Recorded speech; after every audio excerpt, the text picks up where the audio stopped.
I used to work night shifts in a care home for adults with severe learning difficulties. One night, I walked past the room of a man I supported. He could only say a few words and couldn't hold a conversation. I heard him mumbling to himself, but I didn't think much of it at the time. At 3 a.m., I had to go into his room to check his blood sugar. Above his bed was an overhead hoist system used to move him into his chair, since he couldn't walk. When I walked in, the heavy hoist bar was swinging back and forth quite aggressively. This was strange because those metal bars are heavy and don't swing on their own. I immediately checked the window, thinking a breeze might be blowing it around, but every single window in the room was completely shut. I said out loud how odd it was that the hoist was moving like that. Without hesitation, the man bluntly said, "They play with it." I was shocked. This was a man who rarely spoke more than one word at a time. I asked him, "Who plays with it?" Again, without missing a beat, he answered, "They do," and started laughing. To this day, thinking about that moment still gives me shivers.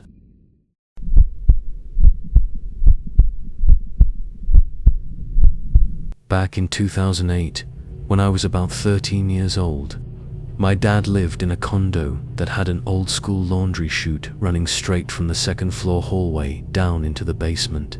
It was a hot summer night, around 2:30 or 3 o'clock in the morning, and I was the only person awake in the entire house. I used to keep my gaming setup in the basement, and after finishing a late-night session, I walked up the 2 flights of stairs to head to my bedroom on the second floor. As I passed the opening of the laundry chute, I froze. Coming from deep inside the shaft was the distinct, unmistakable sound of a baby crying. It made zero sense. It was just me, my dad, and my 10-year-old brother living in that condo. There were no infants anywhere nearby. Trying to rationalize it, I decided to ignore it and reached over to latch the small chute door shut. But the second my hand touched the wood, a loud, blood-curdling scream echoed right up the shaft into my face. Terror slammed into me like a brick wall. I slammed the chute door, bolted into my bedroom, and hid under the covers until sunrise. For years, I tried to convince myself it was just a strange acoustic trick on my imagination. But that condo was a hotbed for bizarre, terrifying activity. The bathroom sink would randomly turn on and off in the middle of the night.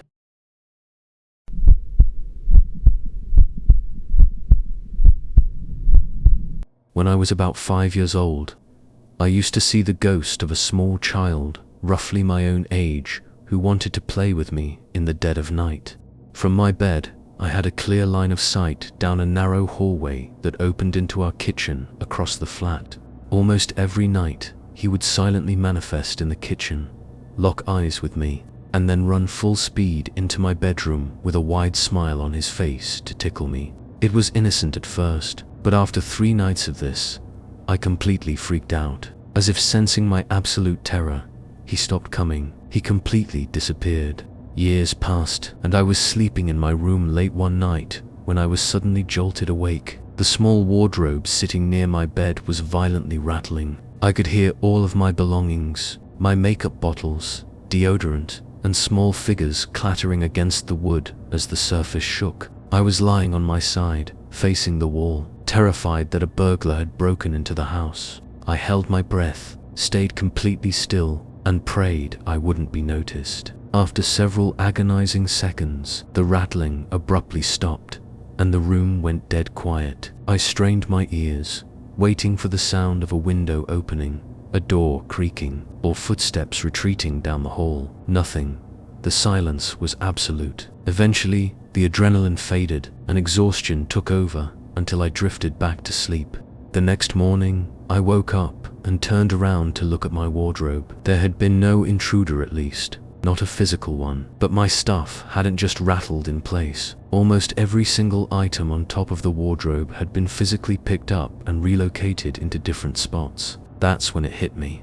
The child who used to run into my room all those years ago hadn't left. He was just waiting for me to wake up and play again. Have a true horror story no one would believe? Submit it through the link in the description. It might be the next story everyone hears.